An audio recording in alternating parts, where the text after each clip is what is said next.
है ना, खुदा तो माफ़ कर देता है लेकिन खुदा के बंदे माफ़ नहीं करते। या लोग तो बहुत अच्छे होते हैं, इंसान सभी अच्छे होते हैं, लेकिन खुदा किसी पे बुरा वक़्त ना लाए।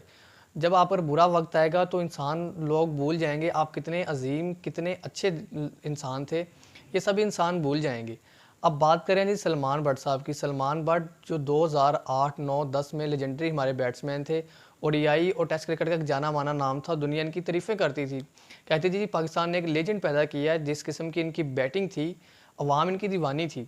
उसके बाद मोहम्मद आमिर और मोहम्मद आसिफ, ये दुनिया क्रिकेट के एक ऐसे बॉलर थे जो पाकिस्तान ने पैदा किए थे। अवाम इनकी एक झलक देखने के लिए परेशान हो जाती थी कि इनको देख लिया जाए।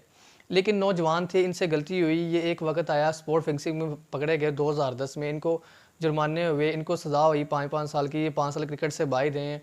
उसके बाद दोबारा मोहम्मद आमिर ने कमबैक कर लिया। मोहम्मद आसिफ और सलमान बट कमबैक नहीं कर पाए। ये आप ये कह लें पीसीबी ने उन पर एतमाद नहीं दिखाया। मोहम्मद आमिर ने 2017 की चैंपियन ट्रॉफी जिताई, उसके बाद 2020 तक खेलते रहे और रिटायरमेंट का ऐलान कर गए। मोहम्मद जो अपना आसिफ थे वो कमबैक नहीं कर पाए। उसके बाद सलमान बट हैं जी, सलमान बट लाहौर कलंदर की तरफ से खेलने लगे, लाहौर कलंदर को उन्होंने नुमाइंदगी की। उसके बाद उनका वो मैनेजमेंट का हिस्सा रहे, अभी थोड़ा बहुत हिस्सा है। लेकिन 2020 का जब वक्त आया, मोहम्मद आमिर भी ये कहकर रिटायरमेंट का ऐलान करके, जब मैं ड्रेसिंग रूम में जाता हूँ, जो उस वक्त का कोचिंग स्टाफ था, मैनेजमेंट थी, वो ताने मारा करती थी, तुम एक फिक्सर हो, तुम फलां हो, तुमने फिक्सिंग की, तुमने पाकिस्तान से गद्दारी की है। तो खैर वो इस दुख से तंग आकर उन्होंने वो क्रिकेट से रिटायरमेंट का ऐलान कर गए। तब अवाम ने बड़ा बहुत बुरा भला उनको भी कहा कि आपने गलत किया या आपने ठीक किया, वो छोड़ गए हैं जी। अब बात करते हैं जी सलमान बट साहब की। सलमान बट एक ऐसे क्रिकेटर थे जी जिनकी वाकई अवाम दीवानी थी। अब 2023 में जाके जब उन्होंने सब कुछ सजा बोतली सब कुछ कर लिया, उनको वहाब रियाज ने अपना कंसल्टेंट बनाया है कि आप मेरे साथ रहेंगे, कोई क्रिकेट की मालूमात लेनी होगी, कुछ आपसे जो भी मतलब क्रिकेट का पूछना होगा, या टीम मैंने जब अनाउंस करनी है आपसे एडवाइस वगैरह ली जाएगी। आप क्रिकेट को बड़े अच्छी तरीके से समझते हैं, तो आपसे पूछा जाएगा, मशवरा लिया जाएगा। लेकिन पाकिस्तान की अवाम, कुछ ऐसे लोग जिन्होंने चलाया एजेंडा, इनको इनको दोबारा से बाहर कर दिया है। उसके बाद वहाब रियाज साहब आगे प्रेस कॉन्फ्रेंस करते हैं और कहते हैं जी मैंने सलमान बट साहब को अपनी राय से, अपनी मर्ज़ी से अपना कंसल्टेंट रखा था उनसे मशवरा लेने के लिए। अब मैं अपनी ज़ाती राय के बिना पर, मुझ पर किसी किस्म का कोई प्रेशर नहीं है, मैं उनको हटा रहा हूँ। ठीक है जी, तो वो हट गए हैं। आप यहाँ से अंदाज़ा लगा लें पाकिस्तान की अवाम किस किस्म की है। मतलब मैं तो कहता हूँ खुदा ने उनको माफ़ कर दिया होगा, लेकिन ये पाकिस्तान की अवाम उनको खुदा से भी अपने आप को ऊपर समझती है। उन्होंने गलती की है यार, ठीक है, उन्होंने सज़ा भी पूरी की है।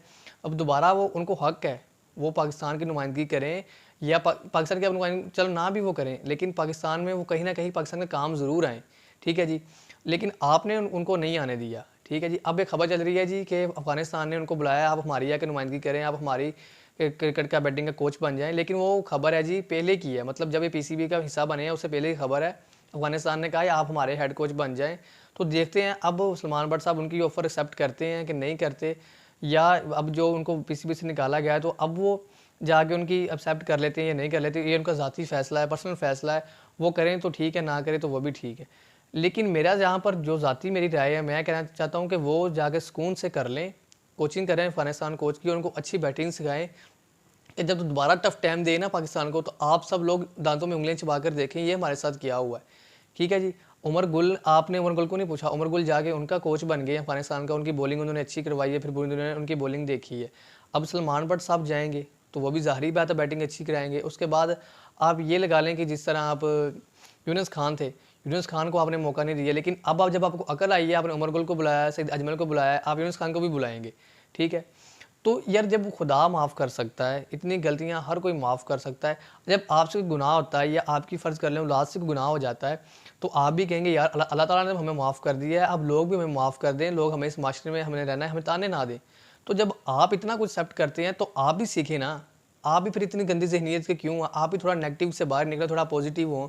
उन्होंने गलती की है, सज़ा मिली है, दोबारा उनसे फ़ायदा लेना चाहिए। जिस तरह के वो बॉलर थे, जिस तरह के वो बैट्समैन थे। मैं आपको एक बात बताता हूँ, स्टीव स्मिथ और डेविड वार्नर ये बॉल टेम्परेरिंग में पकड़े गए हैं जी।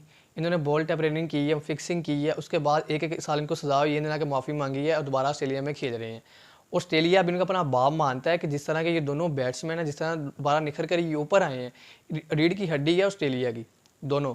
आज तक आपने सुना हो कभी किसी ऑस्ट्रेलिया वाले ने इनको ताना मारा हो, किसी इंडिया वाले बोर्ड ने इनको ताना मारा हो, या किसी उनके मैनेजमेंट के बंदे ने इनको ताना मारा हो, तुम लोग फिक्सर हो, तुम लोग फलां फलां। ये गंद सिर्फ पाकिस्तान में पाया जाता है, क्योंकि आप गंदे लोग हैं। ठीक है जी, आप पॉजिटिव नहीं रहते, आप नेगेटिव सोचते हैं, आप नेगेटिव रहते हैं, आप बुरे लोग हैं। ठीक है, अब आप लोगों को मेरी बातें तो बड़ी बुरी लग रही होंगी, लेकिन हाँ, बिल्कुल ऐसे हैं। आप इंसान को इंसान नहीं समझते, आप खुद को खुदा से भी ऊपर समझने लगे हैं, तौबा नाउज़ बिल्लाह। क्योंकि जी खुदा माफ़ कर देता है, आप लोग माफ़ नहीं कर रहे। उनसे अब लें, आप उनसे सीखें। अब वो जाके जब अफ़गानिस्तान को सिखाएँगे, वही अफ़गानिस्तान दोबारा आपको टफ़ टाइम देगी, जिस तरह उन्होंने आपको 2023 के वर्ल्ड कप में दोबारा टफ़ टाइम दिया था। तो फिर आप अच्छे रहेंगे, नहीं मानेंगे। खुदारा यार होश के नाखून लो, कोई अकल करो, कोई खुदा का खौफ करो। वो भी इंसान है, वो इस माशरे में रहते हैं, आप उनको कितना की ज़लील करेंगे? उनको इस काबिल माशरे में काबिल रहने के लिए छोड़ दें, ठीक है? आप भी, आपसे बहुत सारी गलतियाँ हुई हैं, तो अभी आप लोगों ने कमेंट्स में बताना है कि जितनी उनके साथ हो गई है, तो अब हमें बस कर जाना चाहिए। उन्होंने अपनी सज़ा भी पूरी की है, सब कुछ किया है, अब हमें उनसे कोई फ़ायदा लेना चाहिए। लेकिन अफ़सोस की बात है यार।